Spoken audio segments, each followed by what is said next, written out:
is there a level of distrust that exists between men and women?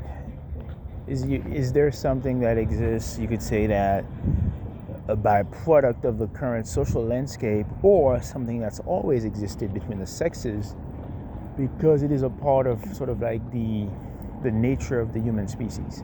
Because like with any species, at any animal species, there is sort of a dichotomy, a relationship that exists between the sexes that is a pure product of biology, and that has nothing to do with like some social construct. Like there's something that exists where depending on which sex is the more dominant physically, that's gonna create a certain relationship between the two. Like there are species out there where the female is actually the more dominant, and the female will literally kill the male after they have sex or something like that, after giving birth. It's just sort of like nature. Nature is cruel. And so you have this sort of dynamic that exists. And with humans, you have this thing between men and women, men being the stronger sex. But the question is, this dichotomy that exists right now, is it due to nature, or is it more of a social thing? That's the thing with humans, is that there's the social dynamic, the social component, because supposedly humans are like smarter animals and stuff, and then therefore, they're able to socialize, and okay, cool. So this a situation that exists right now where men and women supposedly are not able to get along. The battle of the sexes, the gender war. Was that social engineering, or is that a continuation of something that's existed forever, because both sexes were battling, going to war to have the upper hand in the dynamic? And we all know that has repercussions on society, as far as whichever sex has the upper hand across the board will dictate which policies are implemented and which direction society goes into. Because also, humans are political creatures. We're not just social creatures, we are also political creatures, and therefore, based on whichever sex is in power, that will determine the shape of society, whether it's a matriarchy or a patriarchy, as they call it. That will dictate how society goes, because patriarchal systems value different things than matriarchal systems. And you could say there are times when the patriarchy is necessary, and there are times when the matriarchy is necessary, which is why throughout history there are societies that were matriarchal, because that was the ideal thing. So when these societies, whether these societies are patriarchal and matriarchal, it's not a deliberate decision. Sometimes it's just what emerges due to the realities, due to the material reality of that environment. So if you go to some places in Africa, they are matriarchal. Why is that? Well, it's because the way people survived, it was with women being in control of that place, because that was the best way to actually grow food, get access to food, feed the kids, and that was actually the best way to do it. It wasn't because people decided, oh, we're gonna be matriarchal because that's what we want, and no, it was just something that just emerged because it was the most efficient way to do things. So sometimes a system is gonna dominate because it's just the most efficient way. Okay, but right now, what's interesting about this moment is that there's not something that is clearly the most efficient, and there's all kinds of changes that took place over the past 100 years, where all of a sudden So all of a sudden, we're trying to decide which one. Do we want a matriarchy or a patriarchy? And I say we're trying to decide. I mean, some factions of society are literally trying to get the upper hand.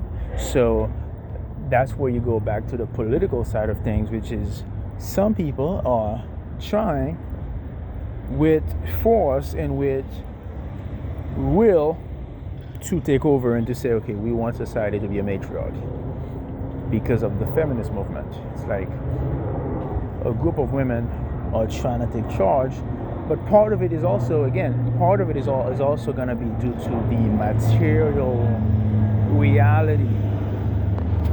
What I mean by material reality is because we have the technologies and we have the tools that make it possible for women to even be able to be in the conversation, then they can say that's what we want, right? Because if it weren't for the technologies, the fact that people can work from home and there's all kinds of different ways to earn money, then you wouldn't even have this conversation. Then it would just be, men in charge because they have the physical, what I said earlier, they have the physical strength and they'd be able to just take control due to that. But now that you have all this technology that allows to outsource a bunch of things, that allows to outsource manual labor, then all of a sudden you can have a shift in that dynamic. Okay, so again, but it's only a faction of society. That's what's always interesting. It's not like the majority of people who feel like they have a say and they have an interest in this matter. It's really just some people that are activists that are very, it's the whole point of being an activist is they are engaged and they want to see things change. That is literally the whole point of being an activist. And then other people that are not as active and maybe don't care as much, and we're sort of seeing what's happening. Okay. So if I had to ask a question, like, what is the outcome of all that? Like, what's gonna happen? We don't know. That's the thing. It's like the main issue is we don't know. People don't know what to do. The thing with human nature and human behavior is that you typically look to see what's happening in society in order for you to know what you need to do with your own life. And if you're confused and you feel like you don't know what the hell's going on, then you don't know what to do with your own life. And so a lot of people are kind of stuck in this position where they don't know what to do. They don't know what to do in terms of, like, should they start a family or not start a family? Should they get a second job and save money, or should they just, like, not work and just be unemployed? And, like, what should they do? Because they don't know what direction society is going in, right? That's part of the issue. Part of the issue is because people are confused and they don't know where society is going, just don't know what to do. And so you end up with this weird thing where, okay, the birth rate is actually going down. People are, it's kind of like when the economy is in deflationary mode. When you have deflation, which can be more dangerous than inflation, because with inflation, you know exactly what the solution is. You know what the solutions are. With deflation, a lot of times you don't know what the solution is because people are just waiting to see what's going to happen. That's part of the issue with deflation. And so in that sense, you could say that we are in the same position. We are in sort of a deflationary situation where we just don't know what's going to happen, and so we just wait. Let's just wait and see. Is the world going to end soon? Right? Let's wait and see what's going to happen. Is it the end of the world? Is it the end of the world? Not yet. Well, it's sort of this weird position that we're in right now. And so my advice would be, in the meantime, educate yourself, get smarter, get more intelligent. Because as time goes on, you know, you're still gonna wake up a year from now, next year, and you're still gonna have to make a decision.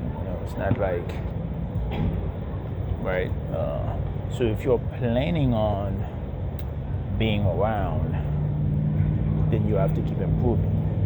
So again, if you're planning on being around, it can't be like, well, I'm planning on being around, but I'm just not gonna change anything. Well, things are gonna keep getting worse. So on a financial level, maybe you should probably save more money. So that's right there. You know what to do.